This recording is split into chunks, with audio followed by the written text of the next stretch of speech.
The wildfire had swept through Silver Creek with ruthless efficiency, leaving behind a blackened wasteland where vibrant neighborhoods once stood. Smoke still lingered in the air, curling like ghostly tendrils above charred trees and crumbling homes. Entire streets were reduced to ash, their remains scattered by the occasional gust of wind. For many, this was more than a disaster. It was the end of everything they had worked for. In the heart of this devastation lay the historic East Side district, home to the town's black community. For decades, the East Side had been a cultural hub, a place where families thrived despite the odds stacked against them. Now, it was unrecognizable. Burned-out shells of homes stood like skeletons, and the local church, once a beacon of hope, was reduced to rubble. The fire hadn't discriminated, but it felt as if the recovery process was about to. In the center of it all, Maya Thompson stood on the cracked pavement of what used to be her neighborhood, her fists clenched at her sides. A community organizer and journalist, Maya had dedicated her life to uplifting the voices of the East Side. She had spent years documenting the struggles and triumphs of her neighbors, fighting to bring attention to systemic inequalities. Now, she found herself staring at the wreckage of her community, wondering how she could rebuild what was lost. Her curly hair, usually pulled back into a neat bun, was loose and windswept as she scanned the devastation. Her brown eyes, sharp and observant, were filled with a mixture of grief and determination. Maya wasn't the type to back down from a fight, and as she noticed a group of construction workers unloading supplies across town, far from the East Side, she felt her anger begin to simmer. At the podium in the town square, Councilman Richard Greer adjusted his tie, flashing a practiced smile at the cameras. Greer was the very image of authority, tall, broad-shouldered, and immaculately dressed in a tailored navy suit. His salt and pepper hair lent him an air of wisdom, but his piercing blue eyes betrayed his calculating nature. Greer had risen to power on promises of unity and progress, but behind closed doors, his ambitions were far less noble. In the wake of the wildfire, Greer had wasted no time crafting a rebuilding plan for Silver Creek. He framed it as a bold vision for the future, a chance to modernize the town and make it safer for all its residents. But to Maya and others in the East Side, the plan felt like something else entirely. A thinly veiled effort to displace their community and make way for wealthy developers. The wildfire was a tragedy, Greer said, his voice smooth and authoritative. But it also presents an opportunity to rebuild stronger. Our new zoning proposals will ensure that Silver Creek becomes a beacon of prosperity. Maya stood in the crowd, her arms crossed, listening as Greer outlined his vision. The East Side was conspicuously absent from his plans. Instead, he spoke of relocating vulnerable communities to safer areas, a phrase that sounded more like eviction than assistance. Not everyone at Greer's side shared his confidence. Emma Caldwell, one of his top aides, sat quietly near the edge of the stage, her hands gripping a notepad. Emma had joined Greer's office 2 years ago, fresh out of college and eager to make a difference. But what she had witnessed since the wildfire had shaken her faith in her boss. Emma's blonde hair fell in loose waves around her pale, freckled face, and her green eyes darted nervously between the crowd and Greer. She had spent the last few weeks reviewing documents that painted a grim picture. Funding for the East Side's recovery had been quietly redirected to projects benefiting wealthy developers. Greer's rebuilding plan wasn't just exclusionary, it was deliberate. As she glanced at Maya in the crowd, Emma felt a pang of guilt. She recognized Maya from her investigative reports, articles that had exposed corruption in the local government long before the wildfire. Emma wondered how long she could stay silent, knowing the truth about Greer's plans. The tipping point came later that day, when Greer held a private meeting with his inner circle. Behind closed doors, his mask of empathy slipped. "The East Side is a liability," Greer said, pacing the room. "If we let them rebuild there, we're just inviting more problems. This is our chance to clean things up, once and for all." Emma's stomach churned at his words, but no one else in the room seemed surprised. Greer turned to her and smirked. "Make sure the public statement mentions safety and progress. That's what people want to hear." Emma nodded stiffly, but inside, her resolve was hardening. Meanwhile, Maya wasn't waiting for Greer to show his hand. She was already digging into the details of his plan, filing public records requests, and interviewing residents who had been denied assistance. Each story she uncovered painted a clearer picture. Greer wasn't interested in rebuilding the East Side. He wanted it erased. Maya's breaking point came when she visited the Jackson family, whose home had been destroyed in the fire. Mrs. Jackson, a retired school teacher, showed Maya the eviction notice she had received just days after the wildfire. "They said it's for safety," Mrs. Jackson said, her voice trembling. "But they're not offering us anywhere else to go. They just want us gone." Maya felt a surge of anger and determination. She knew Greer's plan wasn't just about development. It was about removing the Black community from Silver Creek altogether. That evening, Maya sat at her desk, the glow of her laptop illuminating her face as she drafted an article exposing Greer's rebuilding plan. But she knew she needed more than speculation. She needed proof. Across town, Emma stared at her notepad, torn between loyalty to her job and her conscience. She had access to the documents Maya needed, but sharing them would mean risking everything. As the wildfire's smoke continued to hang over Silver Creek, the battle lines were being drawn. Greer's plan was moving forward, but so was Maya's determination to stop him, and Emma's growing resolve to reveal the truth.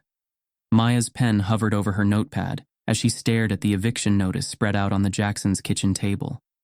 The document's language was cold and impersonal, but the message was clear. They had 30 days to leave their property. The reason? The land was being rezoned as part of Councilman Richard Greer's so-called rebuilding plan. "This doesn't make any sense," Maya said, shaking her head. She looked at Mrs. Jackson, who sat with her hands clasped tightly in her lap, her eyes rimmed red from tears. "Your home wasn't even destroyed in the fire." "They said it's about safety," Mrs. Jackson replied, her voice trembling. "That the area is at high risk for future disasters. But they're not offering us anywhere else to go. Just leaving us out on the street." Maya's jaw tightened. It wasn't just the Jacksons. Over the past week, she had heard similar stories from other families in the East Side. People who had lived in the neighborhood for decades were being told their homes were uninhabitable or unsafe, despite no clear evidence to support those claims. Meanwhile, in other parts of Silver Creek, construction crews were already rebuilding new developments. Back in her cramped office, Maya began combing through public records, searching for patterns. She pulled up zoning maps, property records, and council meeting transcripts, piecing together a troubling picture. The East Side wasn't being abandoned because of safety concerns. It was being cleared out. Maya's fingers flew across her keyboard as she cross-referenced eviction notices with recent land purchases. A pattern began to emerge. A shell company, Westbrook Investments, had quietly acquired several properties in the East Side over the past year. Digging deeper, Maya found that the company had ties to Greer's biggest campaign donor, a real estate developer known for turning low-income neighborhoods into luxury housing complexes. Her stomach churned as the implications sank in. Greer wasn't just neglecting the East Side, he was profiting from its destruction. Meanwhile, Emma Caldwell sat in her dimly lit apartment, staring at the stack of papers she had brought home from work. They were internal memos from Greer's office, detailing the strategy behind the rebuilding plan. Words like opportunity zone and economic revitalization jumped off the page, but the real meaning was clear: gentrification. Emma rubbed her temples, her conscience gnawing at her. For weeks, she had watched as Greer's policies systematically targeted the East Side, displacing families under the guise of progress. And yet, she had done nothing. She had kept her head down, telling herself it wasn't her fight. But deep down, she knew that wasn't true. Her phone buzzed, breaking her train of thought. It was a text from Maya. "I found something big. Can we meet?" Emma stared at the screen, her heart pounding. She hadn't spoken to Maya directly, though she had followed her reporting for years. If anyone could expose Greer, it was her. But getting involved meant risking her job, and maybe more. After a long pause, Emma typed back, "Tomorrow. I'll bring what I can." The next morning, Maya and Emma met at a quiet coffee shop on the outskirts of town. Maya's sharp eyes immediately picked up on Emma's nervous energy. the way she fidgeted with her coffee cup and glanced over her shoulder as if someone were watching. "I've seen your reporting," Emma began, her voice low. "You've been writing about the East Side for years." "And you work for Greer," Maya replied, her tone cautious but curious. Emma nodded. "I didn't know what I was getting into when I took the job. But now..." She pulled a folder from her bag and slid it across the table. "These are internal documents from his office. They prove what you've been saying. The rezoning isn't about safety. It's about profit." Maya opened the folder, her eyes scanning the pages. Each memo and email was more damning than the last. Plans to rezone the East Side as a commercial district. Projections for luxury housing developments. Talking points instructing staff to frame the evictions as a public safety measure. "This is incredible," Maya said, her voice steady despite the storm brewing inside her. "But it's not enough. We need something that ties this directly to Greer, something undeniable." Emma hesitated, then nodded. "There's more. But getting it won't be easy." As Maya worked to verify Emma's documents, the East Side community was reaching its breaking point. Residents organized protests outside City Hall, holding signs that read, "Save our homes," and "Rebuild with us, not without us." Maya stood in the crowd, her camera in hand, capturing the raw emotion of the moment. But the protests didn't go unnoticed. Within hours, police arrived, their presence heavy-handed and intimidating. Officers in riot gear formed a line, forcing protesters back with shields and batons. Maya's chest tightened as she watched an elderly woman shoved to the ground, her sign trampled underfoot. She snapped photo after photo, her hands trembling with anger. This wasn't just about displacement. It was about silencing a community that refused to go quietly. Back in Greer's office, tensions were rising. The protests had drawn media attention, and reporters were starting to ask questions. Greer paced the room, his usual calm demeanor replaced by barely concealed irritation. "Who leaked those documents?" he demanded, glaring at his staff. Emma kept her head down, her pulse racing. She knew it was only a matter of time before Greer suspected her. "We need to get ahead of this," Greer continued. "Double down on the safety narrative. If the media wants a villain, point them to the protesters. Make them look like the problem." Emma's stomach turned. Every word out of Greer's mouth made it clearer that she couldn't stay silent. That evening, Maya received an anonymous email. The subject line read, "You're not the only one watching Greer." Attached was a recording of a private meeting in Greer's office.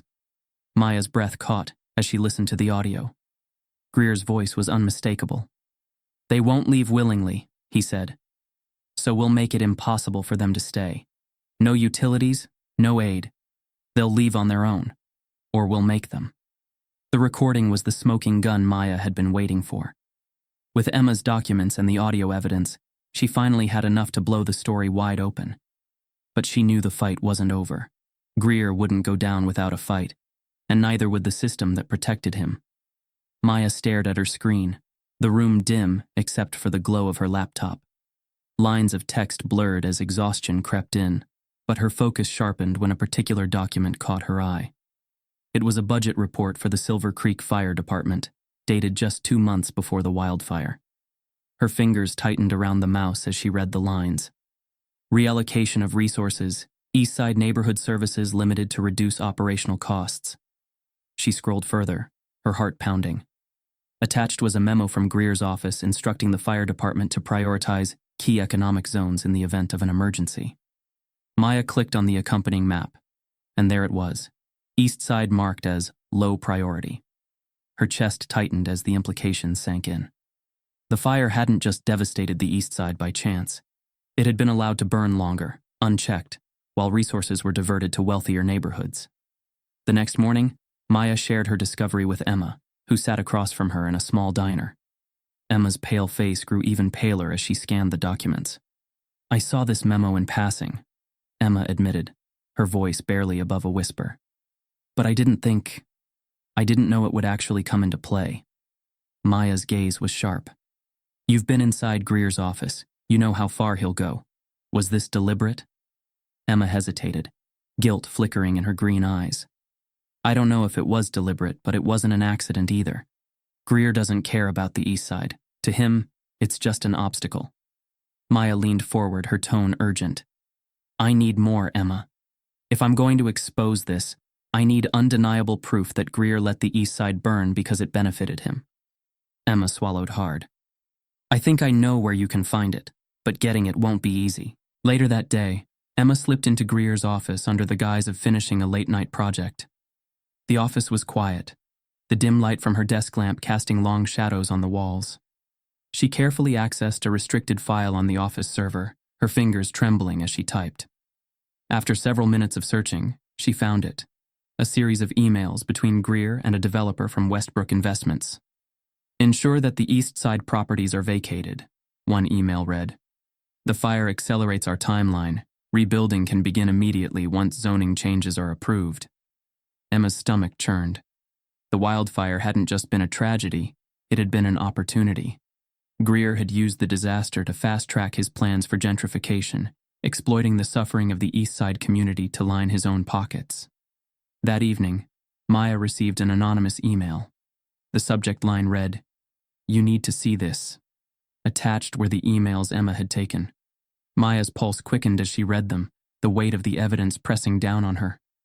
Greer hadn't just failed the east side, he had actively orchestrated its downfall. The fire's devastation had been exacerbated by his decision to deprioritize resources, ensuring that the area would be irreparably damaged and ripe for redevelopment. But the most damning piece came at the end of the email chain. Don't worry about the optics, Greer had written. By the time anyone puts the pieces together, it'll be too late. The next morning, Maya stood outside City Hall, her camera pointed at a group of protesters demanding answers. The crowd was larger than before, their chants louder and more resolute.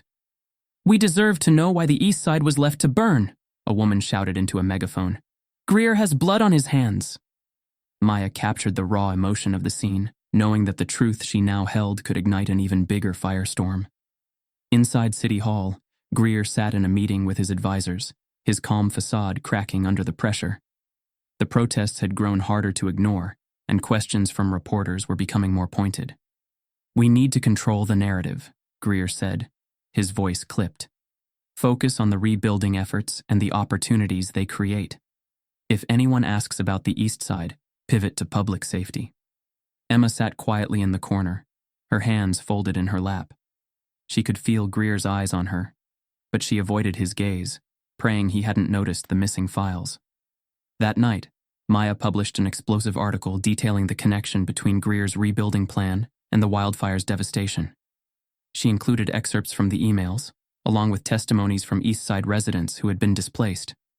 The article spread like wildfire, lighting up social media and dominating the evening news. Greer Exposed began trending, and calls for an independent investigation into his actions flooded local officials' inboxes. But with the truth out in the open, the stakes grew higher. Maya began receiving anonymous threats, emails warning her to stop digging, phone calls where the caller hung up as soon as she answered. One night, she noticed a car parked outside her apartment, its headlights off but its engine idling. She called Emma, her voice steady despite the fear bubbling beneath the surface. "They're trying to scare me off," Maya said. "But I'm not stopping." Emma's voice was hesitant. "Maya, if Greer finds out I'm the source, I could lose everything. My job, my reputation." She trailed off, her fear palpable. "You've already done the hardest part," Maya replied. "You've given me the truth. Now it's time to make sure everyone knows it." The pressure on Greer mounted as the evidence against him grew. The local news station aired a segment featuring Maya's reporting, with clips of East Side residents describing the neglect they endured during the wildfire. "We called for help and no one came," an elderly man said, his voice trembling. "They let us burn." Greer held a press conference to address the allegations, his tone defensive. "These claims are baseless," he said, flashing his practiced smile. "The rebuilding plan is about creating a safer, stronger Silver Creek for everyone." But even as he spoke, the cracks in his facade were becoming impossible to ignore. In her apartment, Emma watched the press conference on her laptop, her hands shaking. She knew that Greer wouldn't go down without a fight, but as she stared at the emails she had leaked, she felt a flicker of hope. For the first time, she believed that the truth might actually win. The early morning sun barely filtered through Maya's blinds as she sifted through her notes, a half-empty coffee cup beside her. The past few days had been a whirlwind of discoveries and dead ends. But one thing was clear. Councilman Richard Greer wasn't just negligent, he was orchestrating something far more sinister. Her phone buzzed, breaking the silence. It was another anonymous email. The subject line read, "Check the contracts." Attached was a file labeled, "Priority Redevelopment Agreements." Maya's heart pounded as she opened the file. It detailed contracts between the city and Westbrook Investments, the same company buying up properties in the east side. What caught her attention was the timeline. The contracts had been drafted months before the wildfire, long before anyone could have predicted the disaster, or so she had thought. Her stomach turned as she read on. The documents revealed that Greer had signed an exclusive agreement with Westbrook, granting them priority rights to redevelop the east side. The fire had only accelerated the timeline. Across town, Emma sat in her office, her eyes scanning the hallway for any sign of her co-workers. She had sent Maya the contracts under an anonymous email, but the weight of her decision gnawed at her. If Greer discovered what she had done, her career, and possibly her safety, would be in jeopardy. She pulled up another set of files on her computer, her fingers hovering over the keyboard. These were even more damning. Meeting notes from a closed-door session where Greer had discussed reallocation of firefighting resources. "They'll leave if there's nothing left to rebuild," Greer had said, according to the notes. "We focus on protecting key areas. The rest will take care of itself." Emma felt sick. These weren't just words. They were a deliberate strategy to ensure the east side burned beyond repair. She copied the files onto a flash drive, her hands trembling as she shoved it into her bag. Maya stared at the contracts and notes spread across her desk, the puzzle pieces finally falling into place. Greer hadn't just been negligent during the wildfire, he had weaponized it. By deprioritizing the east side for firefighting efforts and fast-tracking redevelopment plans, he had turned a natural disaster into an opportunity to displace the black community. Her thoughts were interrupted by a knock at her door.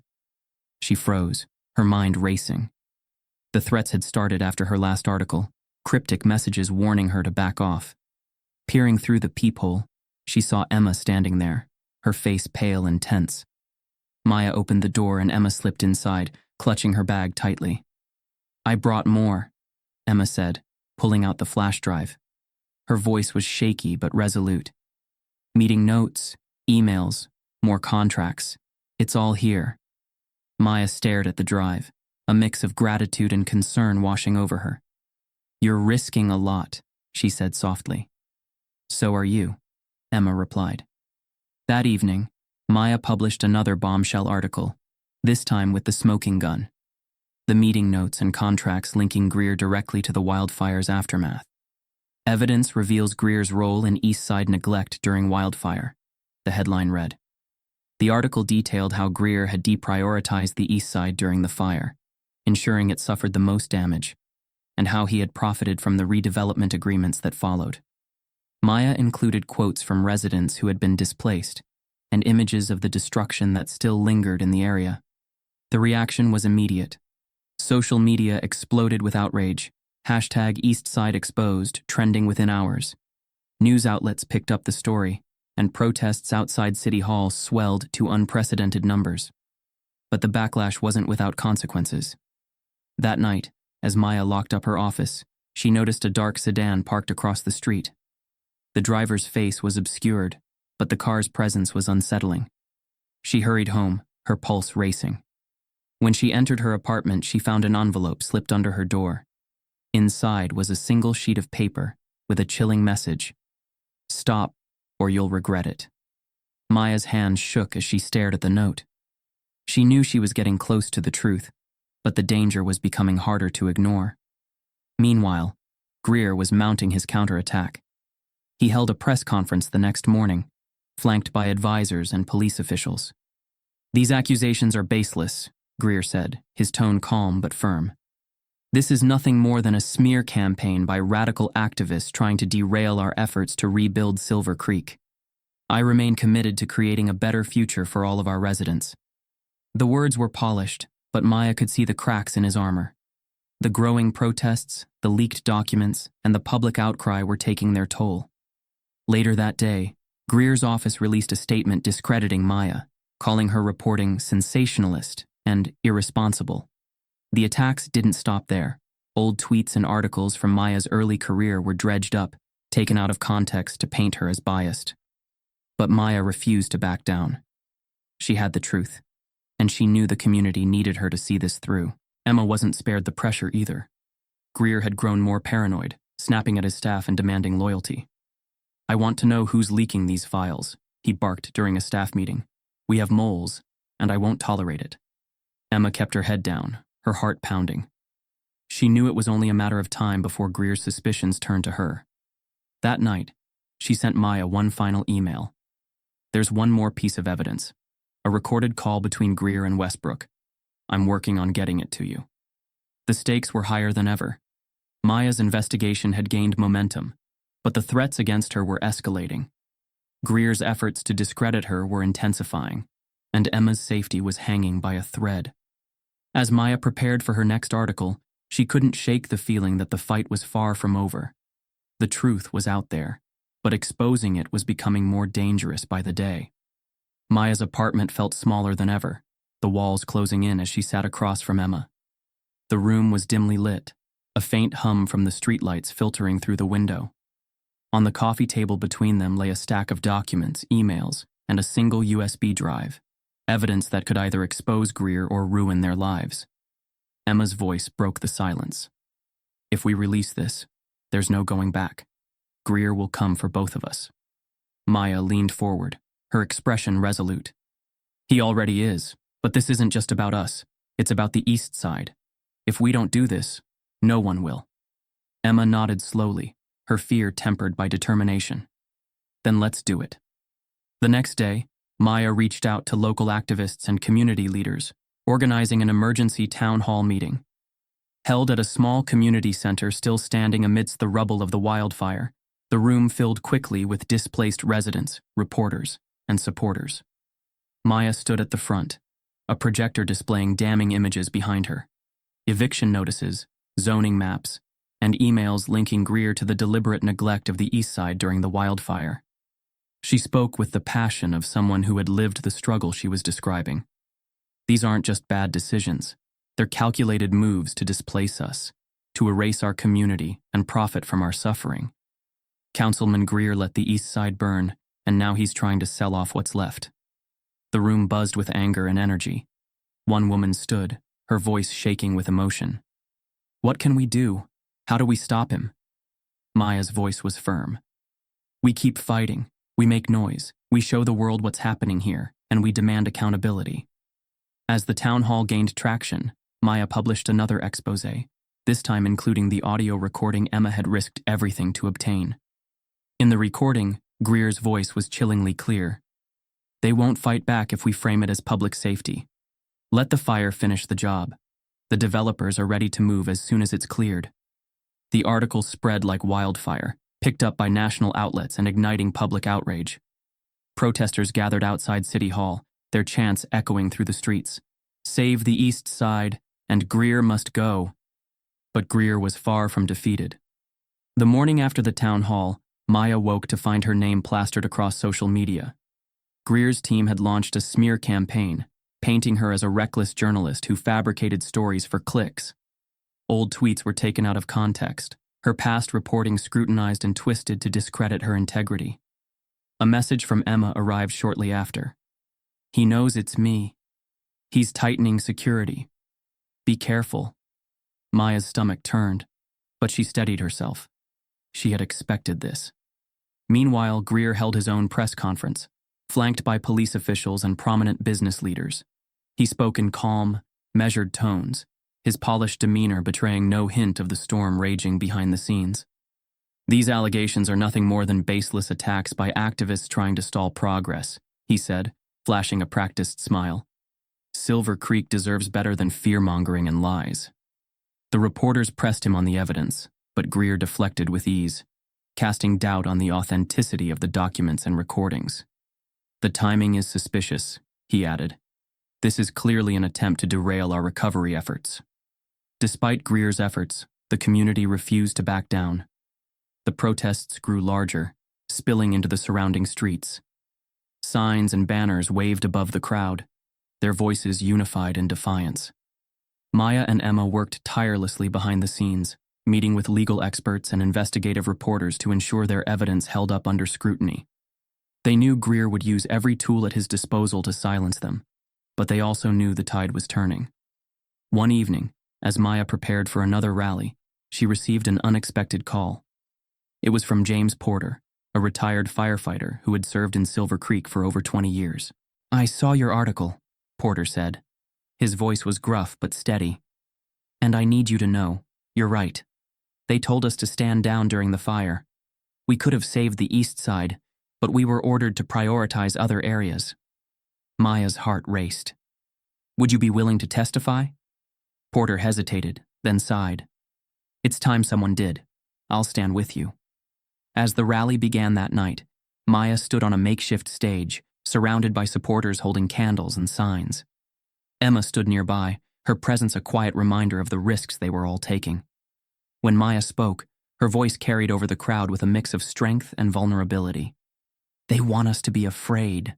They want us to stay silent, but tonight we're proving them wrong. This isn't just about one neighborhood, it's about all of us, and together we will win."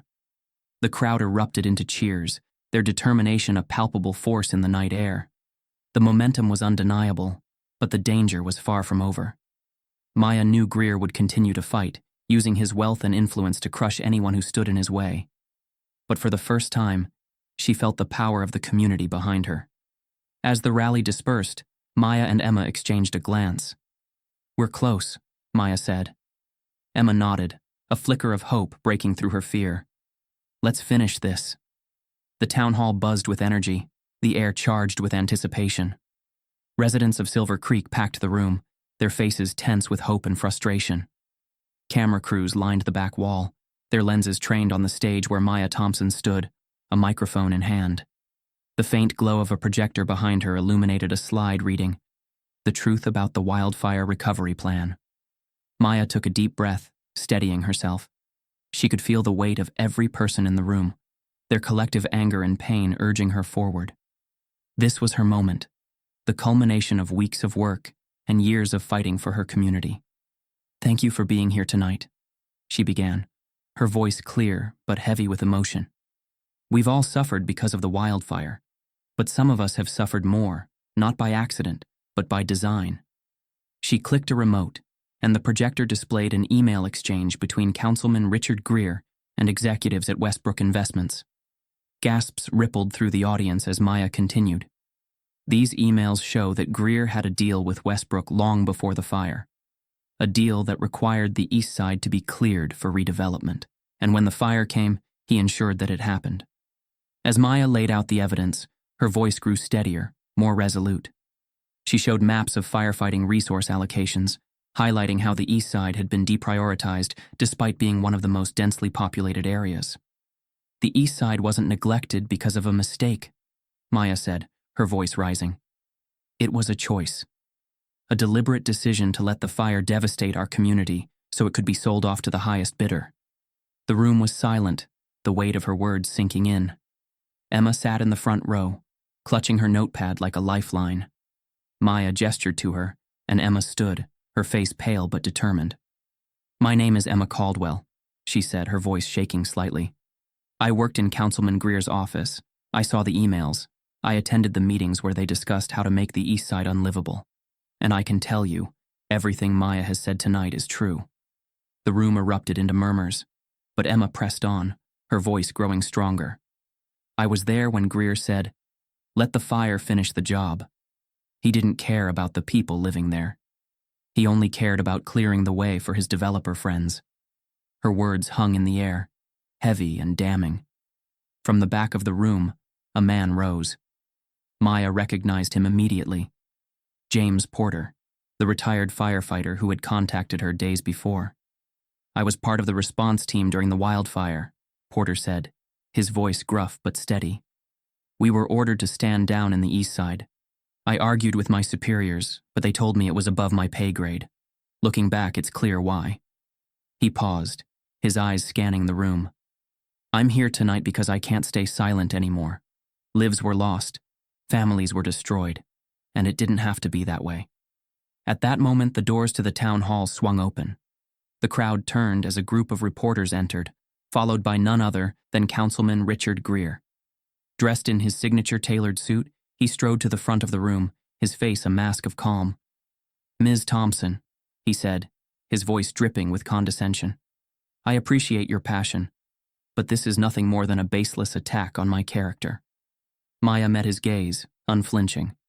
"Then explain the emails, explain the firefighting maps, explain why the East Side burned while you made deals to profit from its destruction." Greer's jaw tightened. "Those documents are taken out of context, and this so-called whistleblower?" He gestured toward Emma. "She's a disgruntled former employee who's angry about being passed over for a promotion." The crowd murmured in disbelief, but Maya didn't waver. "Let's hear it in his own words," Maya said, clicking the remote again. The room went silent as an audio recording began to play. "Let the fire finish the job. The developers are ready to move as soon as it's cleared." Greer's voice filled the room, unmistakable and damning. The recording ended, and the silence that followed was deafening. For a moment, Greer seemed frozen, his carefully constructed facade cracking. Then he turned to the reporters, his voice desperate. "This is fake. A fabrication by people who want to see me fail." But it was too late. The crowd erupted in anger, their shouts drowning out whatever excuses Greer tried to make.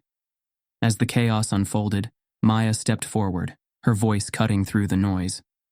"This isn't just about one man," she said.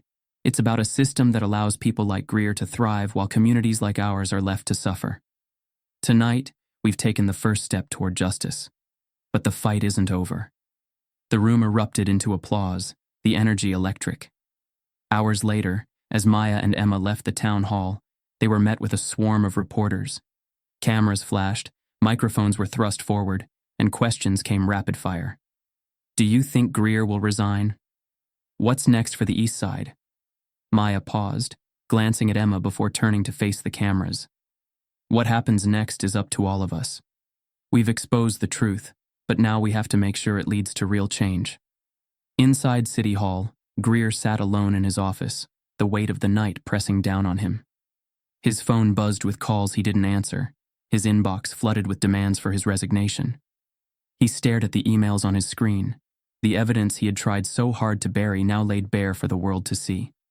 For the first time, Richard Greer realized his power was slipping through his fingers, and there was nothing he could do to stop it.